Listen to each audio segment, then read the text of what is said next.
In today's video, I'm going to teach you how to protect or secure email on Microsoft Outlook. We'll walk through using Outlook on the web and adding an encryption tool so you can send messages more safely. I'll keep it clear and practical, and by the end, you'll be able to compose and protect a message with confidence. Start by opening your web browser and going to your search engine. Type Outlook, then click the official Microsoft Outlook website to open your mailbox. If you're prompted to sign in, do that as you normally would. Once you're in your inbox, begin a new message by selecting New Mail. This opens the Compose window where we'll set everything up. At the top of the Compose window, look for a small square icon that opens app options for your message. Click that, then choose Get Add-ins. This takes you to the Outlook add-ins store. In the search bar, type Email Encryption. You'll see several email encryption apps. Pick the one that best fits your needs by reviewing its overview, ratings, and whether it's free or requires a subscription. When you're ready, click Add.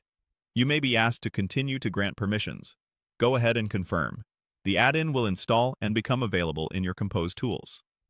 Now return to your draft and write your email as you normally would. Add the recipient, a clear subject, and your message content.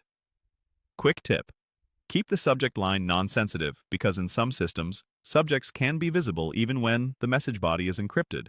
Also, avoid placing passwords or highly sensitive personal details directly in the message unless you're certain the recipient can decrypt it. To protect the message, click the same square icon again to open your add-ins. Select the email encryption add-in you just installed. A panel will open, and you'll see an option such as Secure Email. Click that to apply protection to your message. Depending on the add-in, you might see extra controls like preventing forwarding or setting additional verification. Use the defaults if you're unsure, or choose the options that match your policy. Send your message as usual. Your recipient may receive a secure link or instructions to access the protected content. If you're sending something especially sensitive, it's a good idea to test first by sending a secure message to yourself or a secondary account to make sure it opens correctly. That's it. You searched for Outlook, opened a new message, installed an email encryption add-in, wrote your email, and secured it before sending. You can manage or remove add-ins anytime from the same menu. Stay safe, keep your tools updated, and use encryption whenever you need an extra layer of protection for your communications.